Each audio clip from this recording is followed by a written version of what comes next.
Bismillahirrahmanirrahim. Assalamu alaykum. Hürmetli televizyon görüşler. İstiklal Gündüzlük Haberler programımızı görüşünlerini kızgın karşı alımız. Ben Abdullah Yalqun. Programımızda vatanımız Şarkı Türkistan ve dünya gün tertibinde bulup atkan en mühim haberlerini huzuruna sunuşturuşumuz. Qanamızda diqqatinglar ekranımızda olsun.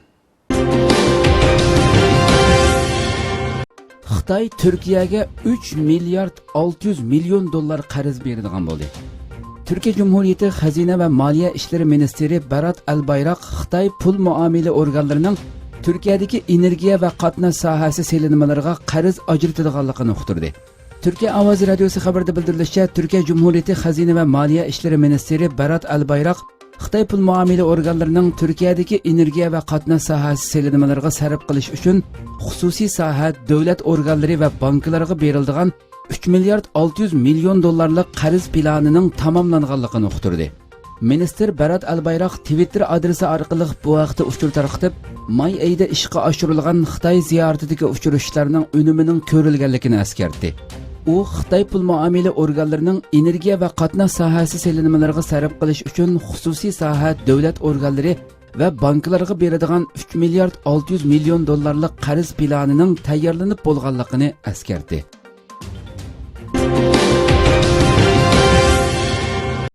Erdoğan Janubiy Afrikadagi ziyarati jarayonida Xi Jinping bilan ko'rishdi.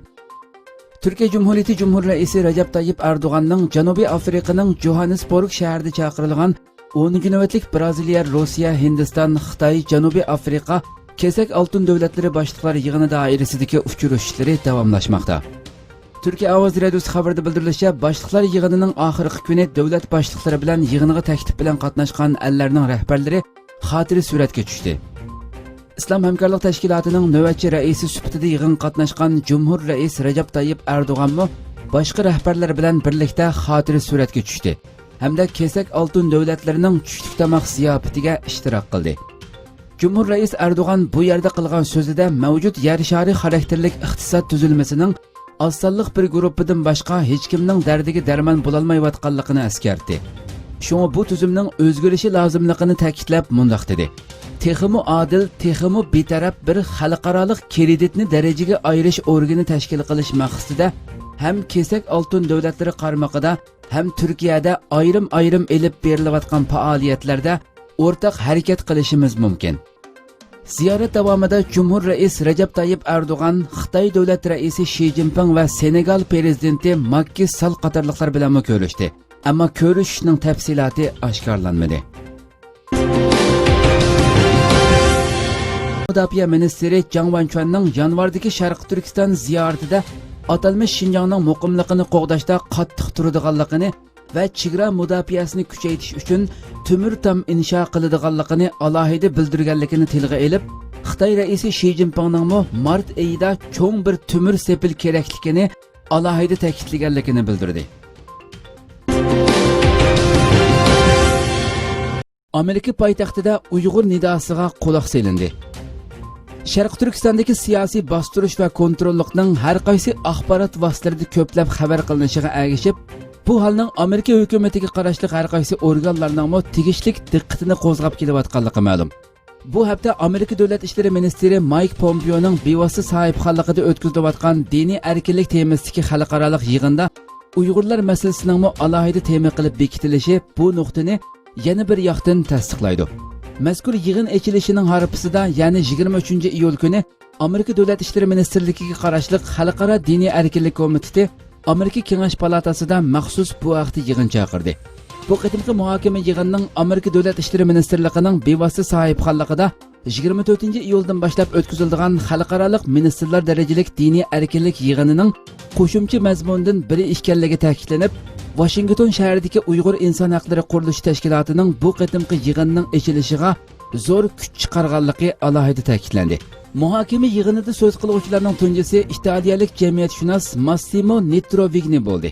Xitoyda uzun mazgil yashagan olim bo'lish sifati bilan Massimo diniy erkinlikning Xitoyda qanday dafsanda bo'layotganligi haqida bevosita tajribaga ega ekan. U o'zlarining yaqinda mushahidagi ahvollarni umumlashtirib, Ochiq Zimiston nomli bir majmua tayyorlab chiqqanligini, buningda Xitoy Kompartiyasining o'zlarini birdan-bir cho'qinish obyekti qilib chiqqanligi, buningdan boshqa har qanday ilohiy qudratning bid'atlik bilan ayiblanib, bostirish obyekti bo'layotganligi. Dal mushu sababdan navbatda 1 milliondan ortiq Uyg'urning tarbiyalash markazida o'zgartilayotganligini, ammo tashqi dunyoga bu ahvollarni izchil holda o'zlarining diniy asabiylikka qarshi kurash qilayotganligi orqali tushuntirayotganligini bayon qildi. Keyin Amerikadagi Uyg'ur faoliyatchi advokat Nuri Turkal so'zga taklif qilindi. U oldi bilan xuddi sizlarga ma'lum bo'lganidek 2017-yildan buyon Sharq Turkistonning ahvoli bakli yomonlashib ketyapti deb so'z boshlab, Uyg'urlar diyorining navbatdagi ahvoli haqida qisqacha qilib umumiy ma'lumot berdi. Nuri Turkal so'zining oxirida navbatda Xitoy rejimining nuqtaliq qilib Uyg'ur sarxillarni yo'qotish nishoni qilayotganligini, buningda kompartiyaga sodiq bo'lgan yoki bo'lmagan har qanday Uyg'urning o'xshash muomalaga duch kelayotganligini, bu holning mavzudun davridagi yo'qotish harakatlari bilan bakmu zo'r o'xshashlikqa ega ekanligini ta'kidladi. U mushu xil ahvolda tashqi dunyoning oddiygina va ancha-muncha yo'sinda bu vaqtda so'zlab qo'yishining zodili kifoya qilmaydiganligini, bu to'g'risida hozir amaliy yo'sinda qo'l silib, ozdur ko'ptur amaliy ish qilish lozimligini aytib, o'z so'zini xulosaladi. Keyin Dunyo Uyg'ur qurultiyi raisi Dulqin Ayso so'zga chiqib, o'zining shaxsiy kechirmishlariga birlashtirgan holda Uyg'urlarning navbatdagi kimlik huquqi va insoniy haq-huquqlarining dafsanda bo'layotganligini bayon qildi. Shuning bilan birga yig'ilish qatnashuvchilarini Sharq Turkistondagi barliq huquqlaridan eng oddiysi o'z tilida so'zlash huquqidan mahrum qolgan Uyg'ur xalqining bir a'zosi o'rniga qo'yib beqishga chaqirdi. Shundaqla Uyg'urlarning ahvolini Sharq Turkistondagi Uyg'urlar navbatda hayot-mamot busug'isida turyapti deb xulosalashga bo'ldiganligini aytdi. Shuningdek, bugungi yig'ilishga taklif qilingan Amerika Kengash palatasining a'zosi 2016-yildagi Amerika prezidentlik saylamiga qatnashgan kandidatlardan Ted Cruz so'zga chiqib, kommunizmning necha 10 yillab kishilarning izzat hurmatini va hayotini dafsanda qilib kelayotganligini, Xitoyning bu jihatda eng yuqori pallaga chiqqan zulmatga vakillik qilayotganligini, o'zining bo'lsa bugun haqiqatni so'zlaydigan bu munbarga sharaf tuyg'usi ichida chiqqanligini alohida ta'kidladi. Shuningdek, kommunizm muhitidagi diktatorlarning har qachon haqiqatdan qo'rqadiganligini, qo'rqishidagi sababni sharhlab, haqiqat go'yo bir nurga o'xshaydi. Barcha zolimlar bo'lsa har qachon zulmatda yashaydi. Shunga biz birlikda qahramonlik va jasoratning nurlari ichida ashu zulmatga qarshi so'z qilishimiz lozim dedi.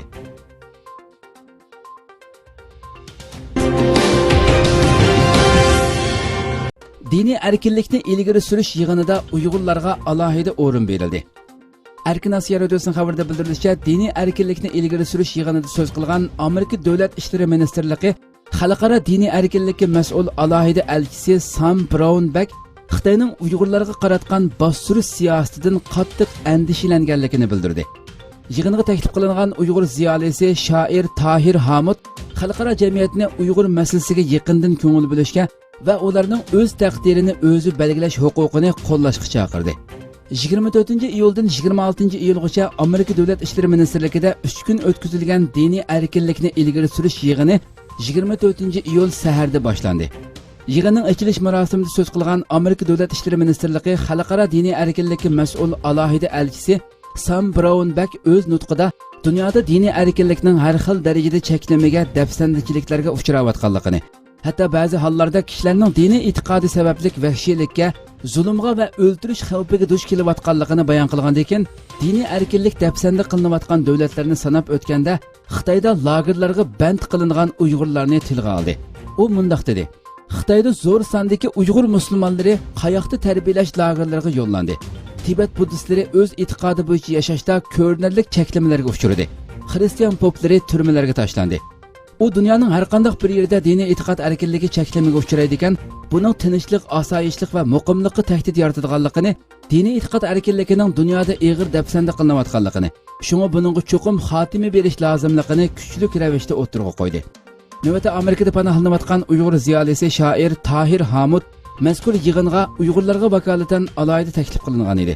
Alohida elchi Sam Brownback yig'inda so'zlashga taklif qilingan mehmonlarni tunishtirganda, yig'inda boshda so'zlaydigan ikki kishining biri Tahir Hamud ekanligini bildirgandan keyin, Uyg'urlar navbatda yo'l qo'yayotgan atalmish qayta tarbiyalash lagerlari masalasini alohida tilga oldi va buning odamni to'limi besaramjon qiladigan hodisa ekanligini ta'kidladi.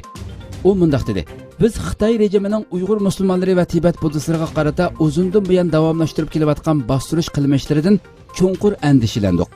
Bulupmu Xitoy rejimining yaqindan buyon Uyg'urlar va boshqa osonlik guruhlarini bostirishni texmo o'tkirlashtirganligiga oid dokumentlardan bakmo besaramjan bo'ldik. Minglagan, o'n minglagan Uyg'ur va boshqa musulmonlarning siyosiy jihatdan qayta tarbiyalash deb pardozlanib, jiddiy yasalgan tutib turish o'rinlaridan tortib va turmalargacha qamalganligi. Bularning misoli, bu lagerlarga qamalgan Uyg'urlarning hammasi degudek urug' tuqqanlari bilan aloqasi uzilgan. Ular hech qanday sud va qonuniy tartiblardan mahrum holda qaralsiz qamalgan. Bu lagerlar haqida bizga kelgan xabarlar vahimalik bo'lib, odamning vujudini titirtdi. Tahir Hamud sahnaga chiqib, o'zi va o'zi tava milliy to'pluq Uyg'urlarning kimligini qisqacha bayon qilib o'tgandan keyin Xitoy kommunistlari 1949-yildan buyon Uyg'urlarga solgan zulmlar haqida to'xtaldi. Amerikaning muavin prezidenti Mike Pence diniy erkinlikni ilgari surish yig'iniga qatnashayotgan bir qism vakillarni ayrim qabul qilgan. Bularning orasida Uyg'ur vakil Tahir Hamudmi bor bo'lib, u muavin prezident Pence'ga Uyg'urlar navbatda duch kelayotgan qiyin masalalar bo'yicha bir qancha turli talabni o'tirg'a qo'ygan. Muavin prezident Mike Pence diniy erkinlikni ilgari surish yig'inidagi nutqidami Uyg'urlarni alohida tilga olgan. Diniy erkinlikning dunyoning har qaysi joylarida o'xshamagan darajada dafsandichilikka uchrayotganligini sanab o'tgan muavin prezident Mike Pence diniy erkinlikni dafsanda qilish qilmishlarining Xitoyda borgancha ko'lamlashib va ig'irlashib berayotganligini so'zlab o'tganda Uyg'urlarni alohida tilga oldi. U mundaq dedi: Xitoyda boshqa diniy guruhlar bilan bir qatorda buddistlar, musulmonlar va xristianlar doim hujumga uchrab keldi. Echinishli yeri hozir biz bu so'zlarni qilayotgan damlarda Beijing doiralari minglagan, o'n minglagan, balki millionlagan Uyg'ur musulmonlarini atalmish qayta tarbiyalash lagerlarida qamab turmoqda. Ular u yerda izchil holda o'zining diniy e'tiqodi va milliy kimligini ayiblash maqsad qilingan ideya o'zgartishiga majburlanmoqda. Yig'inning Davlat ishlari ministrligida ochilgan oxirgi bo'lakidagi yana bir yorqin nuqta bo'lsa, Amerikaning muavin prezidenti Mike Pence va Davlat ishlari ministri Mike Pompeoning yig'in vakillaridan 10 kishini tanlab ayrim qabul qilishi bo'ldi. Bularning orasida mazkur yig'in va uningga yondash o'tkazilgan har turli faoliyatlarga 4 kundan buyon izchil ishtirok qilayotgan Uyg'ur shoir Tahir Hamudmi bor edi. Mike Pence va Mike Pompeo bilan bo'lgan uchrashuv haqida to'xtalgan Tahir Hamud o'zining bu fursatdan foydalanib, Amerikaning muavin prezidenti Mike Pence'ga 3 turli talabni o'ttirg'a qo'yganligini bildirdi.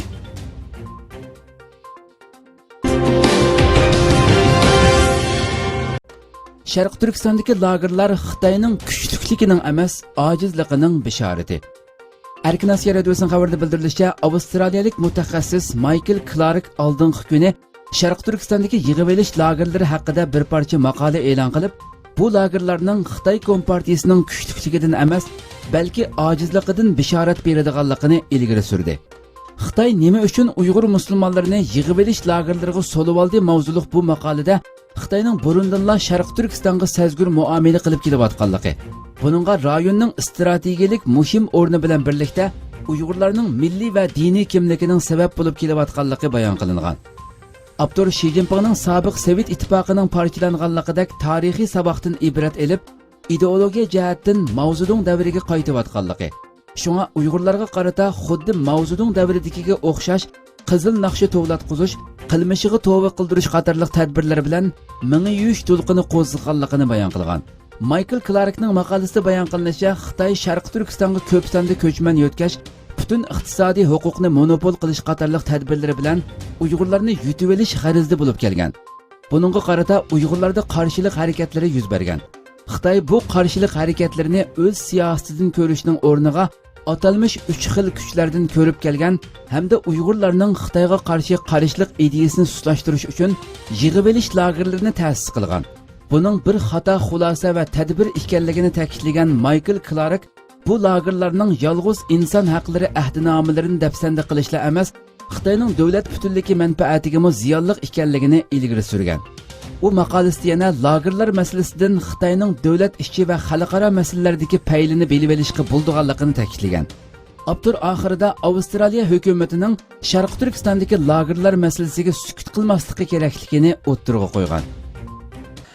Hurmatli televizor ko'ruvchilar, shuna qilib bugungi xabarlarimiz mushada oxirlashdi. Inshaalloh atiki programmamizni ko'rishgacha sizlarni Janobiy Alloh topshiramiz. Shuna qilib program oxirida ekran orqasidagi barcha xizmatdoshlarimga ko'pdan ko'p rahmat aytaman. Assalomu alaykum va rahmatullohi taala va barakatuh.